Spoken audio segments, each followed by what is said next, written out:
Hi everyone. ఈ వీడియోలో physics and chemistry MCQ 500 series అండి. 500 ఎంసీక్యూ బిట్స్ అందిద్దాం అనుకుంటున్నాం. అందులో సెకండ్ పార్ట్ ఇది. ఇందులో 51 నుంచి 75 వరకు బిట్స్ని ఇక్కడ అందిస్తున్నాం. ఇది అన్ని కాంపిటేటివ్ ఎగ్జామ్స్కి ఉపయోగపడుతుంది. ఇటు కానిస్టేబుల్ ఎగ్జామ్స్, జనరల్ స్టడీస్కి, హైకోర్టు ఎగ్జామ్స్లో కూడా జనరల్ స్టడీస్ ఉంటుంది, సైన్స్, జనరల్ సైన్స్. అలాగే ఇటు ఏపీడిఎస్సి, ఎస్జిటీలకి సైన్స్ ఉంది కంటెంట్లో. 7th నుంచి ఇంచుమించు 6th నుంచి 10th వరకు చదవాలి వాళ్ళు కూడా. అలాగే స్కూల్ అసిస్టెంట్, ఫిజికల్ సైన్సెస్ వరకు కూడా ఈ వీడియో ఉపయోగపడుతుంది. క్వశ్చన్స్ ఏదో ఇచ్చామన్న పేరు కాకుండా కొంచెం ఇన్డెప్త్ అనాలిసిస్ చేసేలాగా ఇచ్చామండి. ఎందుకంటే ఇది ఫిజిక్స్ అండ్ కెమిస్ట్రీ అంటే ఏదో క్వశ్చన్ ఆన్సర్ చదివేస్తే అక్కడ మనం ఆన్సర్ చేసే స్టేజ్లో ఉండదు. మ్యాక్సిమం ప్రాబ్లమ్స్ ఎక్కువగా అడుగుతున్నారు. కానిస్టేబుల్ ఎగ్జామ్స్లో అన్ని ప్రాబ్లమ్సే వస్తున్నాయి. నెక్స్ట్ 75 నుంచి 76 నుంచి 100 క్వశ్చన్స్ అన్ని ప్రాబ్లమ్స్ ఎక్స్ప్లెయిన్ చేస్తామండి. ఓకే, వీడియోలోకి వెళ్ళిపోదాం. ఒక కదులుతున్న వస్తువుపై పనిచేసే ఫలిత బలం శూన్యం అయినప్పుడు ఆ వస్తువు యొక్క చలనం. సో క్వశ్చన్ జాగ్రత్తగా అర్థం చేసుకోండి. ఫలిత బలం శూన్యం అని అన్నాడు అనగానే మనకు ఒక కాన్సెప్ట్ మైండ్లోకి వచ్చేయాలండి. ఫలిత బలం శూన్యం అయింది అంటే ఆగిపోయి ఉన్న వస్తువు ఆగిపోయే ఉంటుంది, కదులుతున్న వస్తువు అలా కదులుతూనే ఉంటుంది. ఆ కాన్సెప్ట్ మనకు గుర్తు రావాలి. ఫలిత బలం శూన్యమైంది అంటే దాని మీద ఏరే బలం ఏమీ పనిచేయట్లేదు. దాని మీద బలాలు పనిచేస్తున్నా దాన్ని కదపడానికి ఉపయోగపడట్లేదు అని అర్థం. కాబట్టి ఆగిపోయి ఉన్నది అలా ఆగిపోయి ఉంటుంది. కదులుతూ ఉన్నదాన్ని ఆపే బలం ఏది లేదు కాబట్టి అది ఏ వేగంతో కదులుతుందో అదే వేగంతో అలా వెళ్తూనే ఉంటుంది. అది కాన్సెప్ట్ ఇక్కడ.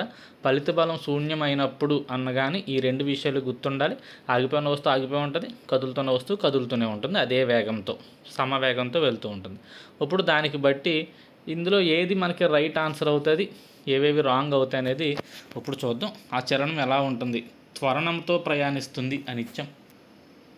అది రైట్ రాంగో మీకు తెలిసి ఉండాలి. త్వరణం అంటే వేగం మారడం అండి. త్వరణం అంటే వేగంలో మార్పు అని చెప్పుకుంటాం. ఇక్కడ ఏం చెప్పుకున్నాం? ఫలిత బలం శూన్యమైనప్పుడు ఏ వేగంతో వెళ్తుందో అదే వేగంతో వెళ్తుంది అని చెప్పాం. ఆగిపోయి ఉంటే ఆగిపోయి ఉంటుంది, కదులుతున్నది అదే వేగంతో. కనుక వేగంలో మార్పు ఎక్కడ ఉంది? లేదు. కాబట్టి ఇక్కడ త్వరణంతో ప్రయాణిస్తుంది అనేది తప్పు. నెక్స్ట్, స్థిరమైన వడితో ప్రయాణిస్తుంది కానీ వేగం మారుతుంది. క్వశ్చన్ చూసారా? అది ఆప్షన్ ఎలా ఉందో. స్థిరమైన వడితో ప్రయాణిస్తుంది కానీ వేగం మారుతుంది. సో ఇక్కడ ఇంకొక విషయం గుర్తుపెట్టుకోండి. ఫలిత బలం శూన్యమైనప్పుడు వేగం మారే అవకాశమే లేదు. వేగం మారడం అంటే అర్థం ఏంటంటే దాని వడి అయినా మారాలి, దిశ అయినా మారాలి. వేగానికి రెండు ఉంటాయండి. వేగం అనేది వడి మీద, దిశ మీద ఆధారపడుతుంది. వడి, దిశ. ఓకే. సో ఎప్పుడైతే ఫలిత బలం శూన్యం అయిపోయిందో దిశ మారే అవకాశం లేదు. ఎవరో దాన్ని కదపడానికి ఎవరో లేనప్పుడు దాని దిశ ఎలా మారుతుంది? మారదు కదా. కాబట్టి దిశ మారదు, వడి మారదు, కాబట్టి వేగం కూడా మారదు. ఇక్కడేమన్నాం? వేగం మారుతుంది అన్నాం. కాబట్టి ఇది కూడా తప్పే. కాబట్టి ఏ, బీలు మన ఆన్సర్లు కాదు. ఏ మాత్రమే సరైనది అన్నాడు కాదు. అసలు బి ఉన్నది ఏది మన ఆన్సర్ కాదు. ఇది కాదు, ఇది కాదు. ఇక మిగిలిన సిడీలు సరైనవి. ఒకసారి సిడీలు కూడా చూద్దాం. స్థిరమైన వడి స్థిరమైన వేగంతో ప్రయాణిస్తుంది. ఇది రైట్. వడి స్థిరంగా ఉంటుంది, దిశ మారదు కాబట్టి వేగం కూడా స్థిరంగానే ఉంటుంది. నెక్స్ట్, సమచలనంలో ఉంటుంది. ఎస్. ఎప్పుడైతే స్థిరమైన వేగంతో ప్రయాణిస్తుందో స్థిరమైన వేగంతో ప్రయాణించడాన్ని మనం సమచలనం అంటాం. కాబట్టి సమచలనంలో ఉంటుంది. కాబట్టి ఆన్సర్ సి అండ్ డి అండి. కొంచెం ఎక్కువసేపు ఎక్స్ప్లెయిన్ చేశాను, ఏమనుకోవద్దు. కాన్సెప్ట్ కొంచెం అర్థమైతే మనం క్వశ్చన్ ఎలా మార్చి ఇచ్చినా మనం ఆన్సర్ చేయడానికి అవకాశం ఉంటుంది. నెక్స్ట్ క్వశ్చన్కి వెళ్ళిపోదాం. కొంచెం స్పీడ్గా కవర్ చేసుకుంటూ వెళ్తాను. ఒక వస్తువుపై పనిచేసే ఫలిత బలం శూన్యమైనప్పుడు, సేమ్ కాన్సెప్ట్. ఫలిత బలం శూన్యమైనప్పుడు ఆ వస్తువు యొక్క గమన స్థితిని వివరించే సూత్రం ఏంటి? ఫలిత బలం శూన్యమైనప్పుడు ఏం చెప్పుకున్నాం? ఆగిపోయి ఉన్న వస్తువు ఆగిపోయి ఉంటుంది, కదులుతూ ఉన్న వస్తువు అయితే అదే వేగంతో కదులుతూ, స్థిరమైన వేగంతో కదులుతూ ఉంటుంది. దీని గురించి చెప్పే నియమమే న్యూటన్ మొదటి గమన నియమం. సో ఆన్సర్ న్యూటన్ మొదటి గమన నియమం అండి. క్వశ్చన్లో ఒకసారి ఇది ఇవ్వడం జడత్వ నియమం అని ఇస్తాడు. సో ఆన్సర్ న్యూటన్ మొదటి గమన నియమం అన్నా జడత్వ నియమం అన్నా రెండు ఒకటే. కాబట్టి ఆన్సర్ ఏ అండి. Next question. ఈ క్రింది ఏ ఉదాహరణలో ఫలిత బలం శూన్యం అనే సందర్భానికి వర్తిస్తాయి? ఫలిత బలం శూన్యం అనే సందర్భానికి వర్తించే కింద ఉదాహరణలు ఏవి? గోడ గడియారంలో ముళ్ళు చేసే చలనం. ఇది ఫలిత బలం శూన్యమా కాదా అని చెప్పాలి అంటే జాగ్రత్తగా ఆలోచించాలి. ముళ్ళు ఇలా తిరుగుతూ ఉంటుంది కదండి, గుండ్రంగా తిరుగుతుందంటే దాని దిశ మారుతుంది కదా. మనం ఏం చెప్పుకున్నాం, ఫలిత బలం శూన్యమైనప్పుడు దాని వేగంలో మార్పు ఉండదు, అంటే దాని దిశ అసలు మారకూడదు. దిశ మారుతుంది అంటే అర్థం ఏంటి, దాని మీద ఫలిత బలం శూన్యం కాదు, ఖచ్చితంగా దాని మీద బలం పనిచేస్తుంది. సో గోడ గడియారంలో ముళ్ళు చేసే చలనంలో దిశ మారుతుంది కాబట్టి అది ఎట్టి పరిస్థితుల్లోనూ ఫలిత బలం శూన్యానికి ఉదాహరణ కాదు, కాబట్టి ఇది పక్కన పెట్టండి. వక్రరేఖా మార్గంలో సమవడితో కారు చేసే చలనం. సమవడి అన్నాడే కానీ ఇక్కడ వక్రరేఖ అన్నాడు. వక్రరేఖ అంటే ఇలా వంకరగా ఇక్కడ టర్నింగ్ కొడుతుంది, కారు టర్నింగ్ కొడుతుందంటే దిశ మారుతుంది, కాబట్టి ఇది కూడా మన ఆన్సర్ కాదు, ఈ రెండు కాదండి. నెక్స్ట్, స్వేచ్ఛగా పైనుండి కింద పడుతున్న వస్తువు చేసే చలనం. ఇలా పైనుంచి కిందకి పడుతుంది, ఇక్కడ దిశ మారట్లేదు కాబట్టి ఫలిత బలం శూన్యం అనుకోకండి. కానీ దీని యొక్క వేగం వడి మారిపోతూ ఉంటుంది. ఎందువల్ల, పైనుంచి కింద పడేది స్టార్టింగ్ 0, కిందకు వచ్చేసరికి 0 ఉండదు. దాని వేగం క్రమక్రమంగా దాని స్పీడ్ ఏమైపోతూ ఉంటుంది, పెరిగిపోతూ ఉంటుంది. ఫలిత బలం శూన్యమైనప్పుడు స్పీడ్ పెరిగే అవకాశం లేదు, ఎందుకని ఒకే వేగంతో ప్రయాణిస్తుంది, సమవేగంతో ప్రయాణిస్తుంది అని చెప్పుకున్నాం. ఇక్కడేమో వేగం పెరిగిపోతుంది కాబట్టి సో పైనుంచి కిందకి పడే వస్తువు కూడా ఫలిత బలం శూన్యమైన సందర్భానికి పనిచేయదు. నెక్స్ట్, సరళ రేఖా మార్గంలో సమవడితో కారు చేసే చలనం. సో సరళ రేఖా మార్గంలో అంటే దిశ మారట్లేదు, దాని వడి మారట్లేదు సమవడితో. సో దిశ మారట్లేదు, వడి మారట్లేదు అంటే ఇప్పుడు అది సమవేగంతో ప్రయాణిస్తుంది. సమవేగంతో ప్రయాణిస్తుంది అంటే దాని మీద ఫలిత బలం శూన్యం. సో అది ఆన్సర్ అండి. 53కి ఆన్సర్ డి. నెక్స్ట్ 54, ఒక వస్తువు సమచలనంలో ఉన్నప్పుడు. క్వశ్చన్ చూడండి, ఇది మనకి మెయిన్ పదం అనమాట. సమచలనం అనగానే అది సమవేగంతో వెళ్తుంది, గుర్తుపెట్టుకోవాలి. సమచలనం అంటే వేగం స్థిరం, సమచలనంలో వేగం స్థిరం, అదే క్వశ్చన్. ఖచ్చితంగా స్థిరంగా ఉండాల్సింది ఏంటి, సమచలనంలో ఖచ్చితంగా స్థిరంగా ఉండాల్సింది ఏంటి అంటే వేగం అండి, గుర్తుపెట్టుకోండి. Answer very very important. సమచలనంలో ఖచ్చితంగా స్థిరంగా ఉండాల్సింది వేగం. నెక్స్ట్, జడత్వం అంటే ఏంటి? వస్తువులు తమ గమన దిశలో మార్పును వ్యతిరేకించే సహజ ధోరణినే జడత్వం అంటారు. చూసుకోండి, ఇక్కడ వస్తువులు తమ గమన దిశలో మార్పును వ్యతిరేకించే సహజ ధోరణి జడత్వం అంటారు. అనిత్యం. గమనంలో ఉన్న వస్తువు తమ గమన స్థితిలో మార్పును వ్యతిరేకించే ధోరణి జడత్వం అంటారు. నిశ్చల స్థితిలో ఉన్న వస్తువు తమ నిశ్చల స్థితిలో మార్పును వ్యతిరేకించే ధోరణినే జడత్వం అంటారు. సో ఇక్కడ జడత్వాలు యాక్చువల్గా మనకి 3 రకాలండి. దిశా జడత్వం అనేది ఉంది, గమన జడత్వం ఉంది, ఓకే. సో మూడోది నిశ్చల స్థితి యొక్క జడత్వం, ఓకే. సో ఇక్కడ దిశ మారడాన్ని ఒప్పుకోకపోతే దాన్ని దిశా జడత్వం అంటాం. కదులుతున్న వస్తువు ఆగడానికి ఇష్టపడదు, దానిని గమన జడత్వం అంటాం. ఆగిపోయి ఉన్న వస్తువు కదలడానికి ఇష్టపడదు, దాన్ని నిశ్చల జడత్వం అంటాం. సో 3 జడత్వాలు ఉన్నాయి కాబట్టి ఈ 3 కూడా జడత్వం గురించి చెప్తాయండి. ఏది కూడా మార్పును వ్యతిరేకించదు. దిశలో మార్పును వ్యతిరేకించేది జడత్వమే, గమన స్థితిలో కదులుతున్న వస్తువు గమన స్థితిలో మార్పును వ్యతిరేకించేది జడత్వమే, ఆగిపోయి ఉన్న వస్తువు కదలడానికి ఇష్టపడకపోవడాన్ని వివరించేది జడత్వమే. 3 జడత్వాలే కాబట్టి ఆన్సర్ 5 అన్నీ అవుతాయి. ఇక్కడ కాన్సెప్ట్ ఏంటి, జడత్వాలు 3 రకాలు, దిశ జడత్వం, గమన జడత్వం, ఇంకో జడత్వం పేరు నేను నిశ్చల జడత్వం అని చెప్తున్నాను, పదం కరెక్ట్గా ఐడియా లేదు. నెక్స్ట్ వీడియోలో ఆ పదం ఏంటని మీకు అక్కడ చెప్తానండి.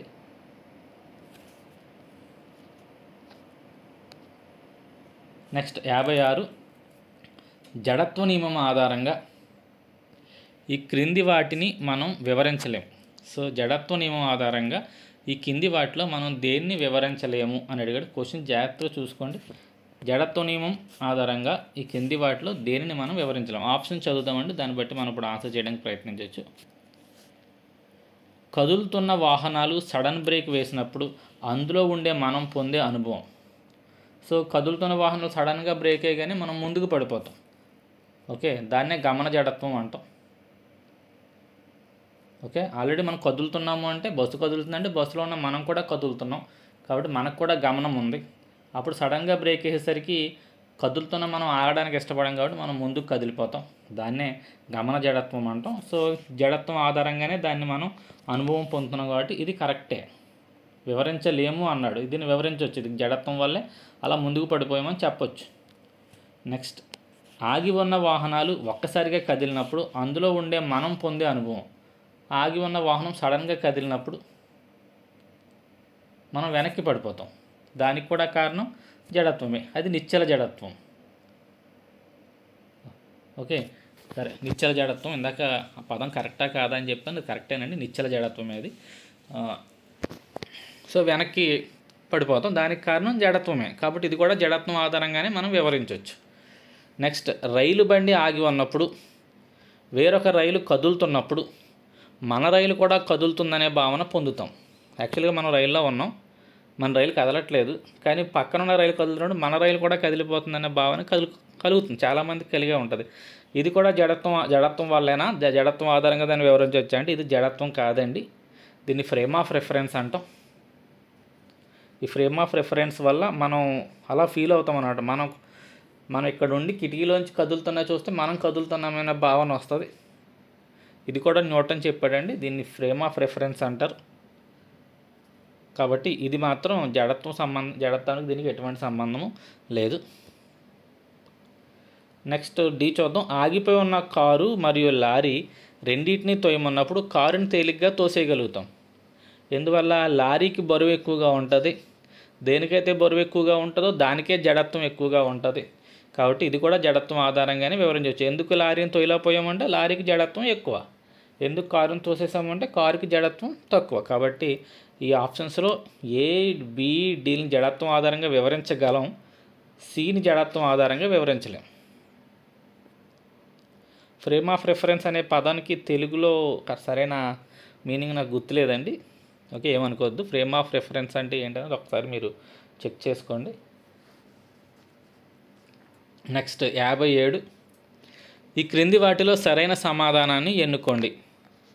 ఓకే, క్వశ్చన్ చూద్దామండి.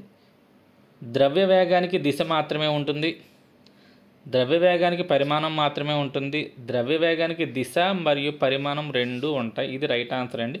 ద్రవ్య వేగం అనేది ఒక సదిశ రాశి అండి. సదిశ రాశులకి దిశ ఉంటుంది, పరిమాణము ఉంటుంది. మీకు సదిశలు, అదిశలు, స్కేలర్స్, వెక్టర్స్ ఐడియా ఉంటుంది. సో ఇది ఒక వెక్టార్ అండి. వెక్టార్కి బోత్ మ్యాగ్నిట్యూడ్ అండ్ డైరెక్షన్ రెండూ ఉంటాయి కాబట్టి ఆన్సర్ సి అండి. నెక్స్ట్ 58వ బిట్. ఒక వస్తువుపై పనిచేసే బాహ్య బలం శూన్యం కానప్పుడు, ఇందాక దాకా బాహ్య బలం శూన్యమైతే ఫలిత బలం శూన్యమైతే అని చెప్పుకున్నాం. ఇప్పుడు బాహ్య బలం శూన్యం కానప్పుడు ఆ వస్తువు యొక్క చలనం ఎలా ఉంటుంది? ఒక వస్తువుపై పనిచేసే బాహ్య బలాలు శూన్యం కానప్పుడు అంటే ఫలిత బలం ఉన్నప్పుడు, యాక్చువల్ క్వశ్చన్ ఇక్కడ బాహ్య బలం శూన్యం కానప్పుడు అని ఇవ్వకూడదండి. ఎందుకంటే బాహ్య బలం శూన్యం అయినా కాకపోయినా ఫలిత బలం శూన్యం అయ్యే అవకాశం ఉంది. ఇక్కడ ఒక వస్తువుపై పనిచేసే ఫలిత బలం శూన్యం కానప్పుడు అండి, ఇది బాహ్య బలం కాదు, ఫలిత బలం శూన్యం కానప్పుడు ఆ వస్తువు యొక్క చలనం ఏంటి? అది క్వశ్చన్ తప్పది. సమబడిని కలిగి ఉంటుంది, సమవేగాన్ని కలిగి ఉంటుంది, త్వరణాన్ని కలిగి ఉంటుంది, ఎల్లప్పుడూ సరళ రేఖ మార్గాన్ని అనుసరిస్తూ ఉంటుంది. సో ఎప్పుడైతే ఫలిత బలం శూన్యం కావట్లేదో ఖచ్చితంగా దాని మీద బలం పనిచేస్తుంది. బలం పనిచేయడం వల్ల వేగం మారుతుంది. వేగంలో మార్పుని మనం త్వరణం అంటామండి. కాబట్టి ఆన్సర్ త్వరణాన్ని కలిగి ఉంటుంది. ఓకే, ఆన్సర్ అది. మిగతా ఆప్షన్స్ మీరు ఒకసారి చూసుకోండి. Okay, next question.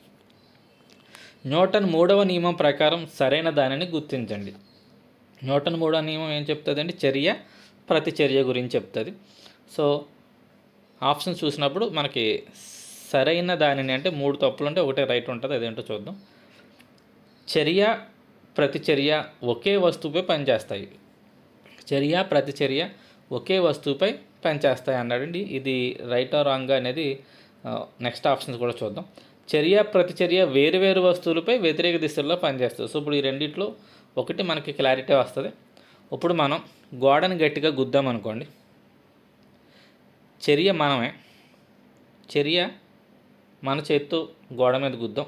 ఓకే, అంటే ఇప్పుడు చర్య దేని మీద పనిచేస్తుందంటే గోడ మీద. ఓకే, ప్రతిచర్య ఆ గోడ అంతే బలాన్ని మన చేతి మీద చూపిస్తుంది. ప్రతిచర్య ఏమో మన చేతి మీద పడుతుంది.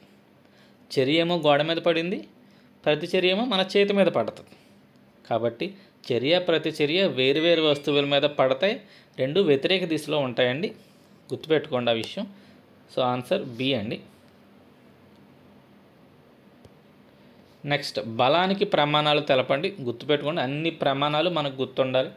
అది ఏ లెవెల్ ఆఫ్ ఎగ్జామ్ అయినా, చివరికి గ్రూప్ 1 ఎగ్జామ్లో కూడా ప్రమాణాలు చాలాసార్లు అడిగాడండి ప్రమాణాలు.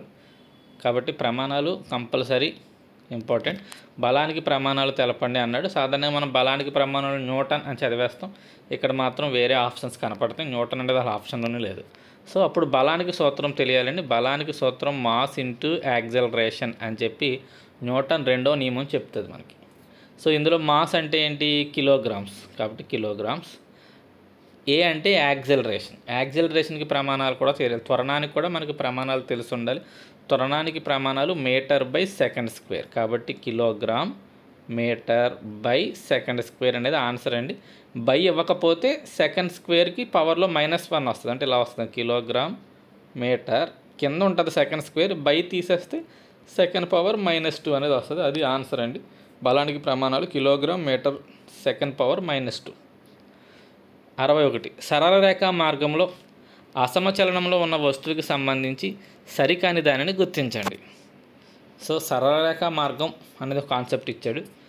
అసమచలనం అది చూసుకోండి. సమచలనం కాదు, అసమచలనం. అసమచలనం అంటే వేగం మారుతుంది. అసమచలనం అనగానే మీకు గుర్తుండాల్సింది వేగం మారుతుంది. వేగం మారుతుంది అంటే దీని మీద ఫలిత బలం పనిచేస్తుంది. ఓకే, ఇప్పుడు ఫలిత బలం శూన్యం కాదు, అది కాన్సెప్ట్. ఫలిత బలం శూన్యం కాదు, పనిచేస్తుంది. ఆప్షన్ చూద్దాం. వడి ఖచ్చితంగా మారుతుంది. వేగం మారుతుందంటే ఏంటి? వేగం అంటేనే వడి ప్లస్ దిశ. ఓకే, ఇక్కడ గుర్తుపెట్టుకోండి. సార్ ఇక్కడ దిశ మారితే సరిపోద్ది కదా, వేగం ఖచ్చితంగా అని ఎందుకు ఇచ్చాడు? వేగం ఖచ్చితంగా మారాల్సిన, దిశ మారినా వేగం మారిపోయినట్టే కదా అంటే ఇక్కడ సరళ రేఖా మార్గం అని ఇచ్చాడు. సరళ రేఖా మార్గం అన్నప్పుడు దిశ మారట్లేదు. ఓకే, ఆ విషయం గుర్తుపెట్టుకోండి. నేను ఇక్కడ ఎక్కడైనా దిశ ఖచ్చితంగా మారుతుందంటే తప్పు అయిపోయింది. దిశ మారట్లేదు కానీ ఇది అసమచలనం అంటే దిశ మారట్లేదు కానీ వేగం మారాలి అంటే ఇంకా మారాల్సింది ఎవరు? వడి. సో ఖచ్చితంగా వడి మారుతూ ఉంటుంది, అది రైట్ అండి. వడి ఖచ్చితంగా మారుతుంది కాబట్టి వేగం కూడా ఖచ్చితంగా మారుతుంది, అసమచలనం కాబట్టి. ఆ రెండు రైటే. నెక్స్ట్, దీనిపై శూన్యం కాని ఫలిత బలం ఎల్లప్పుడూ పనిచేస్తుంది. ఇది రైటే. ఏం చెప్పుకున్నాం? ఫలిత బలం ఎప్పుడు పనిచేస్తూ ఉంటుంది. ఫలిత బలం 0 సమానం కాదు. లాస్ట్ ఆప్షన్ ఫలిత బలం 0 అవుతుందని ఇచ్చాం, ఇది తప్పండి. సో ఇదే క్వశ్చన్లో ఇక్కడ దీని దిశ ఖచ్చితంగా మారుతుందని ఇవ్వచ్చు, మిమ్మల్ని మొత్తం కన్ఫ్యూజ్ అయిపోతారు. ఈ ఆప్షన్ కాకుండా మనకు ఆప్షన్లో రేపొద్దున్న దిశ ఖచ్చితంగా మారుతుంది అని ఇచ్చుంటే అప్పుడు ఇది గుర్తుండదు మనకి, సరళ రేఖ అని. ఓకే, సరళ రేఖ అని ఇచ్చాడు కాబట్టి దిశ మారదు. దిశ మారట్లేదు కాబట్టి ఖచ్చితంగా వేగం మారుతుంది, వడి మారుతుంది. నెక్స్ట్ క్వశ్చన్కి వెళ్ళిపోదాం. ఒక వస్తువు యొక్క ద్రవ్యరాశిని రెట్టింపు చేసి దాని వేగాన్ని సగానికి తగ్గించిన దాని యొక్క రేఖీయ ద్రవ్యవేగం ఏమవుతుంది? సో ద్రవ్యవేగానికి సూత్రం మాస్ ఇంటూ వెలాసిటీ అండి. రేఖీయ ద్రవ్యవేగానికి సూత్రం మాస్ ఇంటూ వెలాసిటీ. ఓకే, ఆడేమన్నాడంటే ద్రవ్యరాశిని రెట్టింపు చేయండి అన్నాడు, అంటే దీన్ని డబల్ చేయండి అన్నాడు, అంటే 2m అవుతుంది. వేగాన్నేమో సగం చేయండి, v/2 అవుతుంది. ఈ 2 కట్ అయిపోతాయి. మళ్ళీ ఏమొచ్చింది? mva వచ్చింది. కాబట్టి ఎటువంటి మార్పు ఉండదు, సమానంగా ఉంటుంది అనేది మనకు ఆన్సర్ అవుతుంది. లేదు దీన్ని రెట్టింపు చేసి దీన్ని 4తో భాగించండి అన్నాడు అనుకోండి, అప్పుడు ద్రవ్యవేగం సగం అయిపోతుంది. ఓకే, అలా జాగ్రత్త చూసుకోండి. అది సూత్రం, ద్రవ్యవేగానికి సూత్రం P = m × v. ద్రవ్యవేగము = ద్రవ్యరాశి ఇంటూ వేగము. నెక్స్ట్ 63 అండి. ఒక వస్తువు ద్రవ్యవేగంలో మార్పు రేటు దేనికి సమానం అవుతుంది? వెరీ వెరీ ఇంపార్టెంట్ క్వశ్చన్ అండి ఇది. ఒక వస్తువు ద్రవ్యవేగంలో మార్పు రేటు దేనికి సమానం అవుతుంది? ద్రవ్యవేగంలో మార్పు రేటు అంటే ΔP/ΔT అండి. ఇది ద్రవ్యవేగంలో మార్పు, ఇది రేటు. ద్రవ్యవేగంలో మార్పు రేటు దేనికి సమానం అవుతుంది అంటే బలానికి సమానం అవుతుందండి. ఎలా అయిందంటే బలానికి సూత్రం F = మాస్ ఇంటూ యాక్సలరేషన్ అని న్యూటన్ సెకండ్లా చెప్తుందండి. సో యాక్సలరేషన్ అంటే వేగంలో మార్పు రేటు. యాక్సలరేషన్ అంటే వేగం ఎంత ఎక్కువగా మారుతుంది. సో m ఇంటూ వేగంలో మార్పు రేటుని మనం ΔV/ΔT అని రాస్తామండి. వేగంలో మార్పు రేటు. ఇందాక ద్రవ్యవేగానికి సూత్రం P = mv అని చెప్పామండి. దీని మార్పు రేటు కట్టాలంటే ΔP/ΔT అనేది కావాలంటే m ద్రవ్యరాశి మారదు కాబట్టి ఇది ΔV/ΔT అవుతుందండి. సో m ΔV/ΔT అనేది ΔP/ΔTకి సమానం. అంటే F ఇది అంతా కలిపి ఏమైపోయిందంటే ΔP/ΔT అయిపోతుంది. సో అప్పుడు ఆన్సర్ ఏమవుతుంది అంటేనండి F = ΔP/ΔT. ఇది కూడా న్యూటన్ రెండో నియమమే. ఇది మరొక రూపం అండి. ద్రవ్యవేగంలో మార్పు రేటు దానిపై పనిచేసే బలానికి సమానంగా ఉంటుంది అని చెప్పేది కూడా న్యూటన్ రెండవ నియమం. సో గుర్తుపెట్టుకోండి. సో ఒక వస్తువు యొక్క ద్రవ్యవేగంలో మార్పు రేటు దేనికి సమానంగా ఉంటుంది అంటే ఆన్సర్ దాని యొక్క బలానికి సమానంగా ఉంటుంది. నెక్స్ట్ 64. 108 km/h వేగంతో కదులుతున్న మోటార్ కార్ బ్రేకులు వేసిన 4 సెకండ్ల తర్వాత ఆగింది. ప్రయాణికులతో సహా ఆ మోటార్ కారు యొక్క ద్రవ్యరాశి 1000 kg అయినచో బ్రేకులు మోటార్ కారుపై ఎంత బలాన్ని ప్రయోగిస్తున్నాయి. సో బలం ఎంత అని అడిగాడండి. మనకు ఆడిచ్చింది ఏంటో చూసుకుంటే వేగం ఇచ్చాడు, km/hలో ఉంది. ద్రవ్యరాశి ఇచ్చాడు 1000, టైం ఇచ్చాడు 4 సెకండ్లు. ఓకే. సో ఇక్కడ గుర్తుపెట్టుకోవాల్సిన విషయం ఏంటి అంటే మనం కట్టాల్సింది బలం. బలానికి సూత్రం మాస్ ఇంటూ యాక్సలరేషన్. యాక్సలరేషన్నే ఇందాక ఎలా రాసాం? F = m ఇంటూ వేగంలో మార్పు రేటు అని రాసాం. ఓకే. ఆ సూత్రం ఇప్పుడు మనం వాడదాం. సో మాస్ ఏమో 1000, ఇక్కడ వేగం km/hలో ఉందండి. మనం మీటర్స్/సెకండ్లోకి మార్చుకుంటేనే లెక్క చేయగలుగుతాం. 108 km/hని మీటర్/సెకండ్లోకి మార్చేయాలి ముందు. ఆ తర్వాత ఈ లెక్క కంటిన్యూ చేద్దాం. ముందు km/hని మీటర్స్/సెకండ్లోకి మార్చాలంటే 5/18తో గుణించాలి. ఇది గుర్తుపెట్టుకోండి. ఆడిచ్చింది km/h, దాన్ని మీటర్స్/సెకండ్లోకి మార్చాలంటే 5/18తో భాగించాలి. 9 ఏకం ఇక్కడ 2 సార్లు, అదే 9 ఏకం ఇక్కడ 12 సార్లు, ఈ 2 ఇక్కడ 6 సార్లు, 6 5 30. సో వేగం 30 మీటర్స్/సెకండ్లోకి వచ్చింది. సో ఇప్పుడు ఇందాక వాడుతున్న సూత్రం F = m ఏమో 1000 ఇంటూ వేగంలో మార్పు ఎంత అంటే ఇది 30 దగ్గర ఉంది వేగం, ఆగిపోయింది అన్నాడు చివరికంటే 0కి వచ్చేసింది. సో 30 నుంచి 0కి వచ్చేసింది అంటే ఎంత మారిపోయింది? 30 మారిపోయింది. ఆ మారడానికి పట్టిన టైము 4. అదే ΔV/ΔT. అంటే వేగంలో మార్పు 30 కాలంలో మార్పు 4 సెకండ్లు మారింది. ఈ 4 ఇక్కడ 250 సార్లు పోతుందండి 1000లో. సో 3 పాతికలు 75. సో 7500 మన ఆన్సర్. ఓకే. ఇక్కడ 2 చోట్ల 7500 చూడండి, +1 -1. వేగం పెరుగుతూ ఉంటే ప్లస్, వేగం తగ్గుతూ ఉంటే మైనస్. కాబట్టి ఆన్సర్ -7500 న్యూటన్లు అవుతుందండి. అంటే బలం వ్యతిరేక దిశలో ఉంది అని అర్థం. కారు చలనానికి ఈ బలం వ్యతిరేక దిశలో పనిచేసింది అని చెప్పడం కోసం ఇక్కడ మైనస్ని వాడతామండి. కాబట్టి ఆన్సర్ ఏంటి అంటే -7500. ఇటువంటి ప్రాబ్లమ్స్ ఇచ్చినప్పుడు కొంచెం జాగ్రత్తగా చూసుకోవాలి. ఎందుకంటే ఇక్కడ km/h ఇచ్చాడు, మనం మీటర్స్/సెకండ్లోకి మార్చాల్సి వచ్చింది కాబట్టి. నెక్స్ట్ 65. ద్రవ్యవేగంలో మార్పు రేటు బలానికి సమానంగా ఉంటుందని తెలిపే నియమం ఇందాక చెప్పానండి, న్యూటన్ రెండవ నియమం.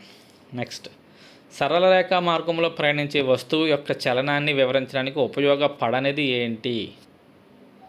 సరళ రేఖా మార్గంలో ప్రయాణించే వస్తువు యొక్క చలనాన్ని వివరించడానికి ఉపయోగపడనిది ఏంటి అని అడిగాడండి. ఒక వస్తువు ఇలా పైనుంచి కిందకి పడిపోతుంది అనుకోండి. ఒక వస్తువు అది చేసే మార్గం సరళ రేఖ కదండి, స్ట్రైట్గా పడుతుంది కదా.